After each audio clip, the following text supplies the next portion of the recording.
This is the unit we're going to be working with today.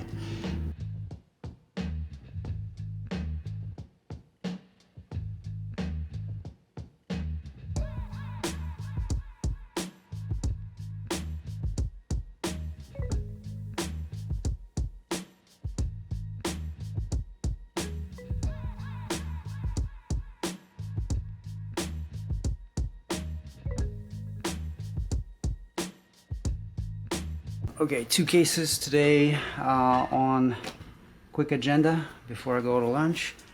And it's 11:08 right now. I got this SSD that I gotta do, but that's gonna come out on Patreon. The case I wanted to break the ice with is a flash drive that was attempted to be repaired before but was botched. Now I'm gonna try to undo the damage by doing the work how it was supposed to be done in the first place. My favorite brand, SanDisk. If I have to say which brand of a flash drive is the best, I would always say that the one that can be recovered the most. And in my experience, SanDisk flash drives for recoverability are amazing. Their surface mount designs always lead to the same issue, and that is a problematic connector line that breaks right on the board. I might have explained that before, but those who are new to the channel, that might be interesting in finding out. And I'll also show you a couple of ways how these things can be repaired. So what you guys saw me do right now is basically removing the flash drive's connector that was on there before, that was attempted to be repaired before but was not successful due to no experience in repairing this kind of stuff. You do need a microscope to work with it, even though it's a simple connector job.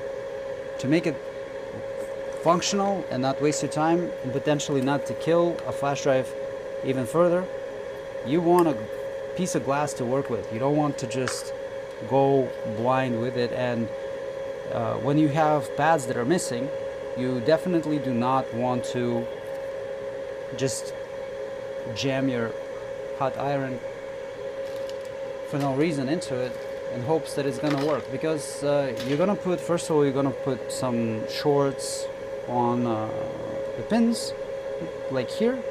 That can damage something. If they put this and this together and then somehow linked it with the ground, that would cause a short circuit. That could actually damage your laptop. If you have these two in short, that would fire back into your USB port and you can have some permanent damage to your laptop with that. I got a piece of braid. I cut my braids up. It takes about 5 minutes, but then I end up with nice pre-cut braids. The reason I do that is because, guys, if you're using a braid that is attached to the roll like this entirely, well, its resin that's on there will eventually be getting burnt off by the heat from the iron, and you're going to be losing properties of solder collection. Because if you got a braid that has all of the flux resin burnt off of it, you're going to need to flux the area that you're working with extensively to make the old braid work. If it has no resin on it itself, you see how like it's kind of like white? Well, that's basically flux that these braids been coated with. So even if we didn't flux our anchor points, we can still collect that solder by just holding it down and sucking all that stuff in. Oh, there's a piece of anchor. Let's get that out. By the way, guys, I gotta tell you this one thing. Your tweezers are very important when you're working with the device. This is a crappy tweezer. It's made by 2UUL. I like this brand specifically for some of the stuff, and I have really good ones from them. But these ones, the recent ones I bought, they're just complete garbage. I use them as like my beater tweezers. If you're looking for a proper tweezer, and this is not sponsored in absolutely anyway. I bought all of these with my own hard-earned money. This is the brand you want to get. It's called I2C, and they make different types of tips. Look at this thing. I've been using these things for like 2 months straight now. There is absolutely no sign of them getting bent, busted, or anything like that. They're so precise, very sharp, very good to use, and they come in different types of shapes. This is the second type they have. Like if they don't close under full magnification, they do. They fully latch in, and they got some burnt flux on it. And then they have this type. I use it the least because it's kind of odd for the work I do, but if I'm all out, I will definitely grab them to perform something. So this is what I was saying. The anchor is there, and we can heat it up, and I'm just going to use a smaller iron here to get in there, in the wedge. Boom. This piece is out. By this time, this end may still have some flux on there, but maybe it doesn't.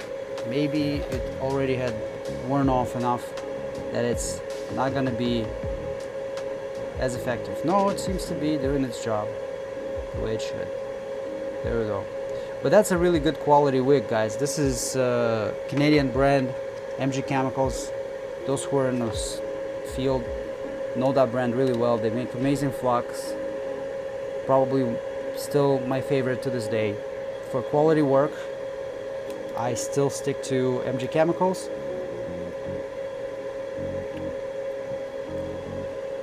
Let's see. Well, this is a connector job, guys. I mean, I don't really know, like, I don't want to, you know, make it sound complicated. It isn't, really. And for those who do micro-soldering work, they're probably watching this and laughing, saying, this guy still fixes connectors. Yes, I do fix connectors if I need to fix connectors. But if this also has a fried controller, I know what to do then. If this has problematic NAND, not electrically or physically, but on a bit level, I still know what to do then. So this flash drive configuration pretty much has no options not to get recovered if it comes here. Those who can solder connectors back on but not do any further advanced recovery techniques only know how to fix connectors or swap controllers or something else that they've seen me do before, you know. I'm not saying I invented this shit, but it's definitely been covered on this channel extensively. So what are we going to do today? Can we fix this, or shall we just do something else? Let's fix it first, dump the data, and then I'll show you a couple other tricks. Not couple, one trick that I have for making these things happen much quicker if I needed to do them like a conveyor belt. Here we're just going to get a little bit artistic and get this all fixed up nicely. So this is a ground plane. We can pretty much scrape anywhere we want to get the ground. We don't even have to scrape, we can just run the wire directly from there, but I'm gonna scrape just for the sake of it. Make a pad grow out of here. Then we got 2 signal wires. Let's cut them so that they're nice and rigid and clean them up. Again, we don't need to clean them. We can run a wire directly to the controller posts and use that, but this will be good too.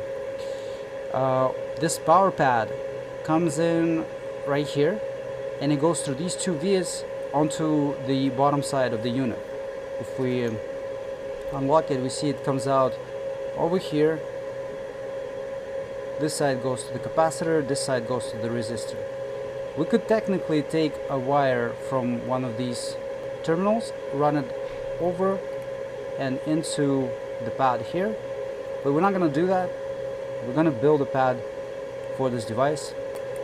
So I scrape the mask so that I can tin this connection. I don't need to work with this connection here because they're interconnected on the other side. They're the same. It's just to cover the larger area. So it becomes a thicker plane, stronger signal, stronger flow.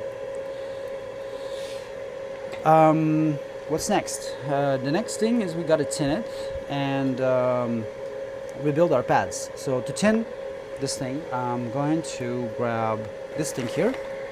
I just found out about this product recently. I'm not gonna try to pronounce this. It's just too many letters for me to make it sound correct. I'm gonna show you how it works. So what this is, simple way to put it, it's a soldering paste that is heavily diluted with flux.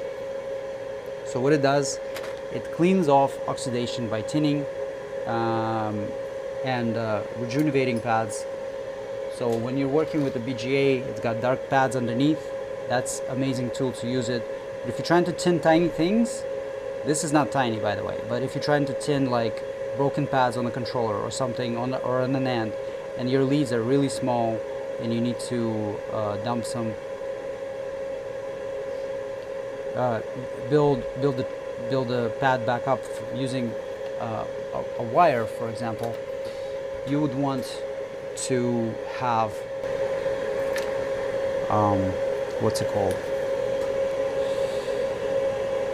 Would want to have something that can easily flow into the area that you work with and not gather up all on the tip of your iron and not get back on the pad. So that's what I've been using recently, and it's been really like a great help with this. So let me pre-tin this.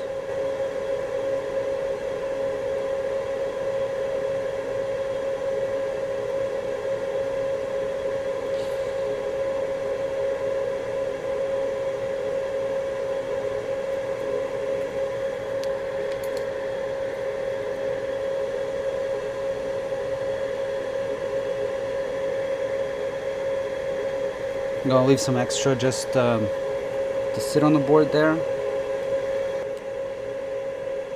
So what I'm gonna do in this one specific, it's not necessary to do that. We could just really run like a jumper wire, but I wanted to show how this could be done, like so that it's almost as good as a brand new device, right? So we want to rebuild this pad, so I'm gonna take probably well, like this much, and also same length. I want to grab for this one. I want to come up with this one like an angle so that it starts off right. Up here I think we're kind of done with it, so let's just add more tin here and here, just so that we got a thicker beads on there. The rest I'll just clean off with alcohol so that it's nice and contaminant free, so we can kind of seal it up in there. So we see the length of this pad is like about this much, so we're gonna start rolling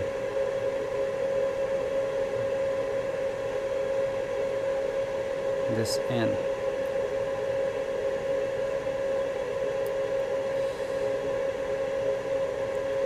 When I was saying that these are my like beater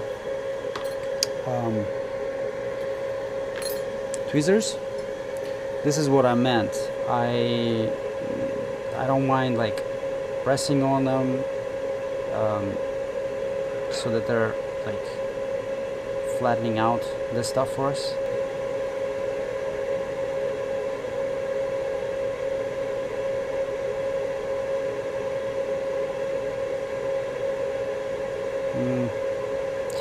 Yeah, the wire I picked here is pretty thick, so rolling it into like 3 is gonna be perfectly fine.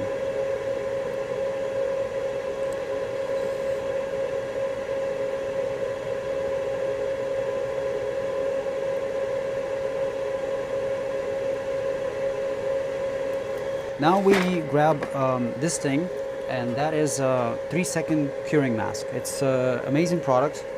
I saw that there's like a 2-second curing mask now, but I think like, you know, 1 second isn't gonna change your life around, and this is perfectly fine to use. So I'm gonna grab a little bit. Usually this has to be, you know, diluted way more, but in our case, because it's such a big pad that we're restoring, this is gonna be fine. And that has to work with UV curing light.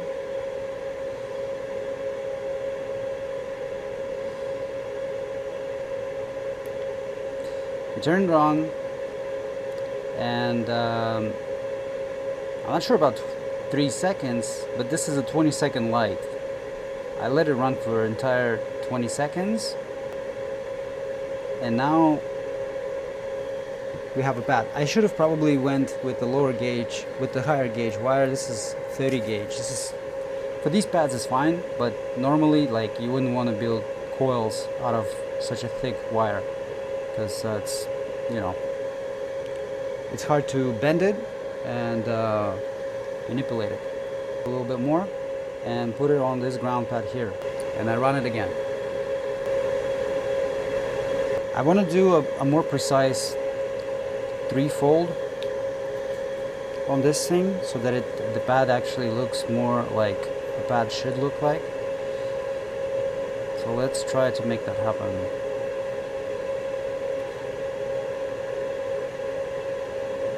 Yeah, this wire is super hard to bend. Like a 36 would have been great here. But it is what it is, and I already have it cut, and we're already rolling with the camera, so here I flattened it out. That looks actually really good.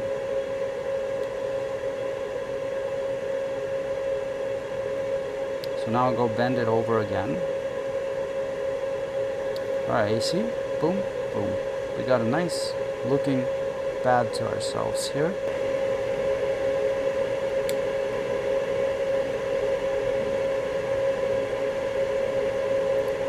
If you want to search this on Ali, this is what it's called.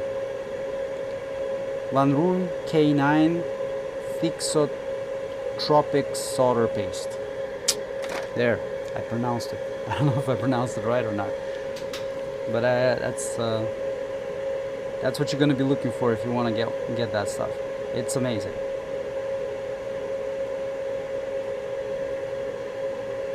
So, okay, what's happening? I had like 2 espresso shots this morning, so I'm a little jittery. Not making excuses for my clumsy soldering skills.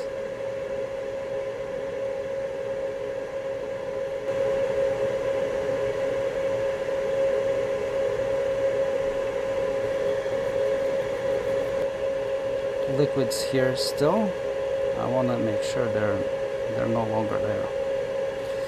So some of that magic paste, boom boom.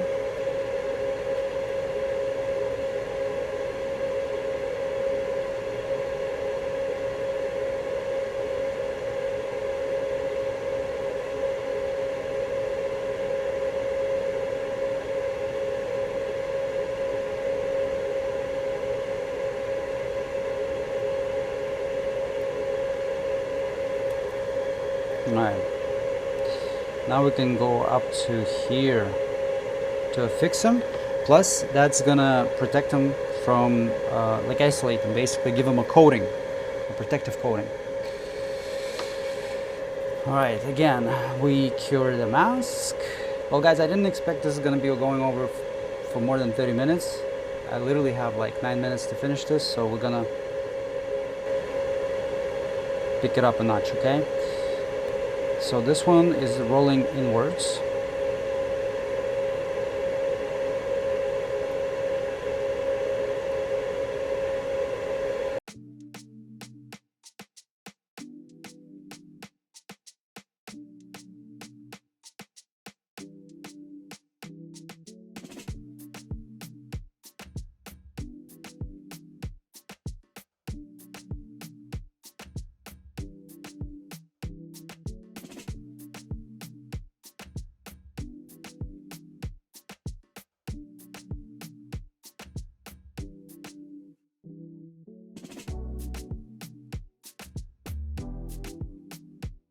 There. Okay, that's finished, and now we could go over once again just to make everything fall into the right place with the curing mask right on top over it, kind of like this, and like this. What that will do, it will permanently, like, well, not permanently, but it will create a very strong hold for these things. There's a very cool video I'm posting on my Patreon later this week about some creative work that I've done with this paste. Something that just kind of popped into my head when I had a really awesome project for an SSD. I don't want to give away too much details, but definitely sure to go check it out if you're into this stuff. What I would like to do here as well, in addition to just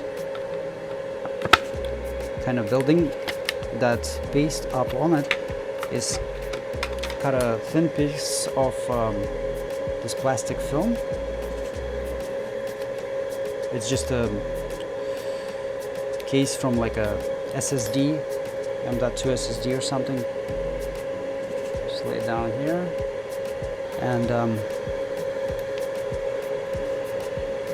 what I'm gonna do is I'm gonna press down on it so that these pads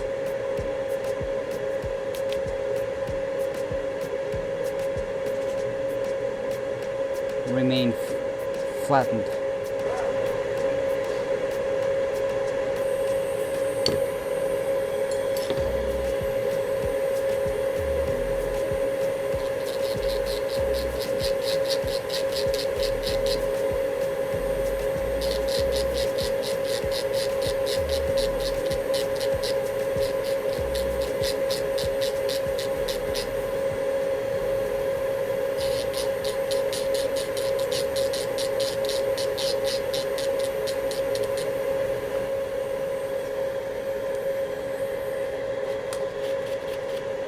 So here we got 4 shiny pads now. If we use the same stuff to tin it, they will go silver.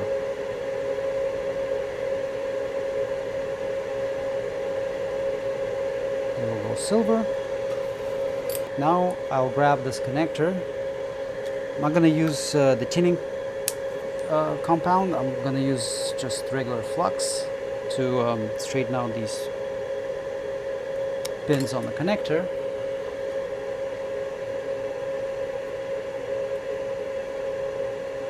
Because the solder that's on them tins them at the same time. Goes in. Let's press up, down on it so that it sits flat. Like this. I'm gonna cut into this mask here. On this side we don't need to do that because the anchor's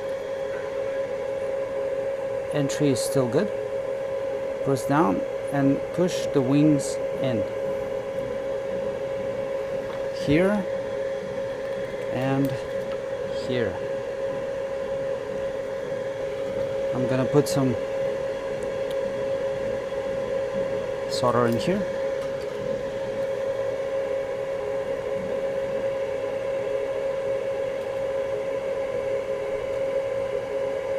And then this wing in as well.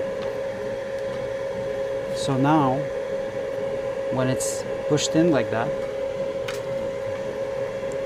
we can go heavy on the solder.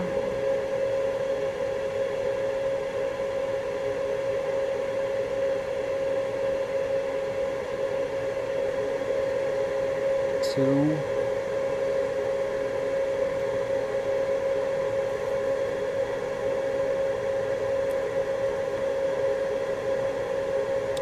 And over here, push down on each pad.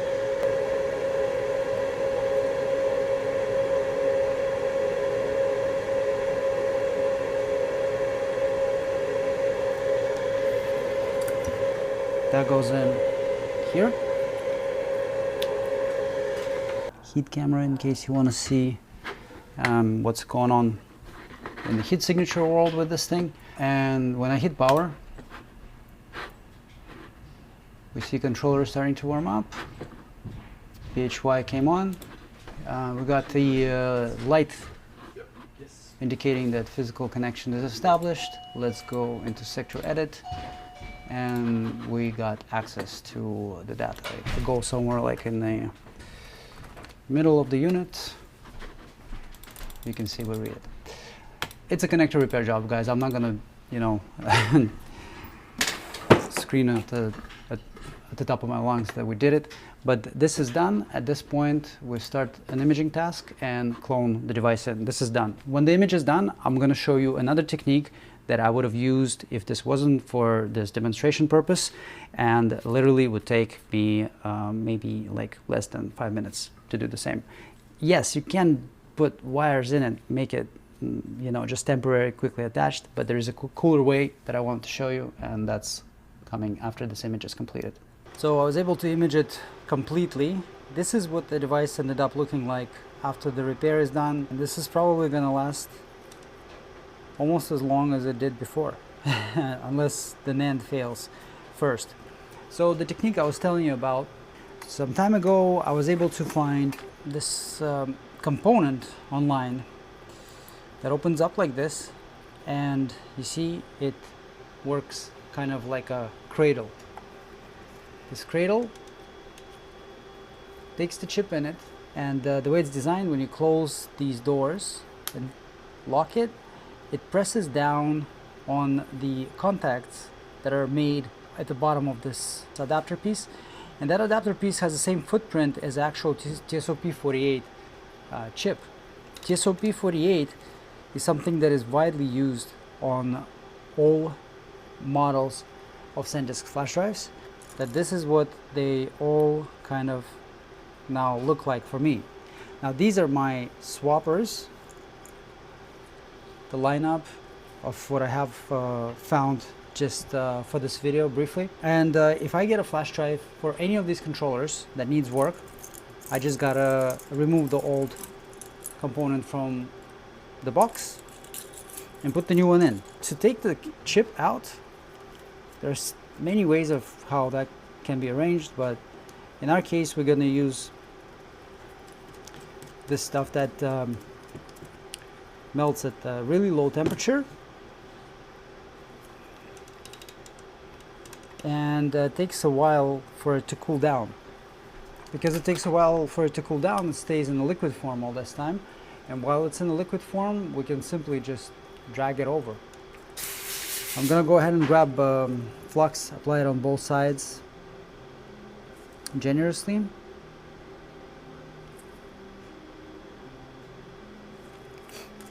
My fume extraction gonna go up, and I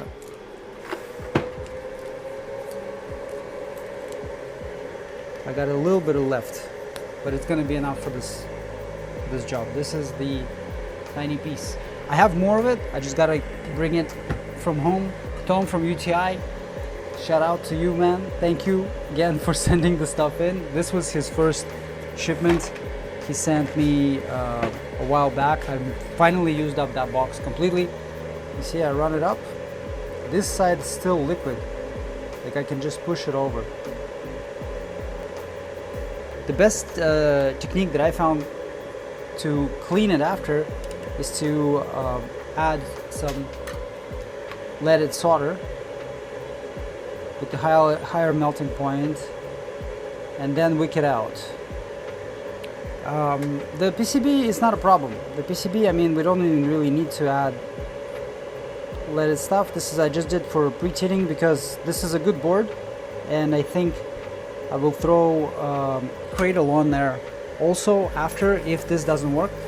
The reason why I think it may actually not work here is a variation of a controller difference. We have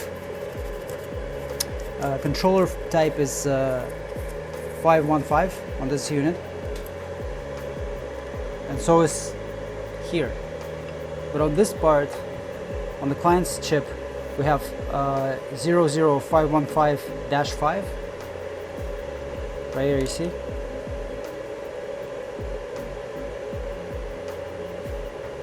And on the donor, we have 4 instead of 5. It's 515-4.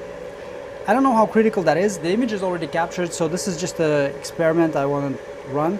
And that's, even if we do end up impacting the NAND in a negative way, it's not important because we already did a full image of the entire space.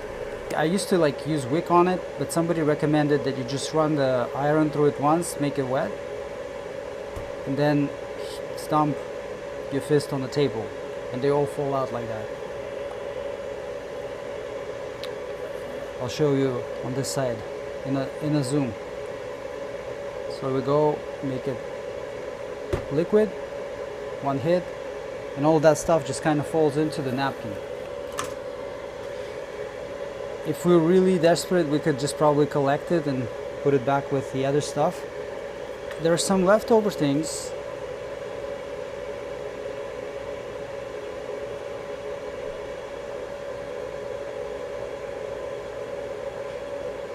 Boom, 1 line, 2 lines. I usually go with the top section pointing up where the letters for SanDisk would be. Zoom.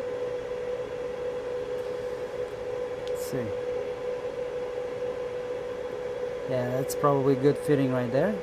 As long as they line up, we are all set.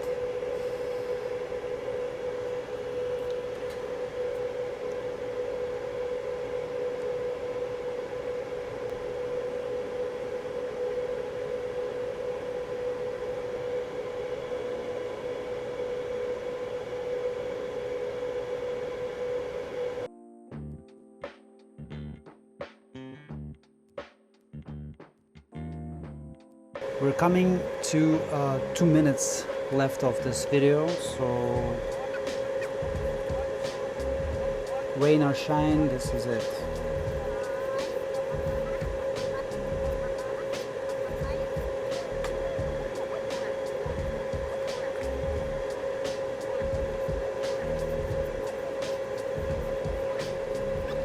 All right, let's go.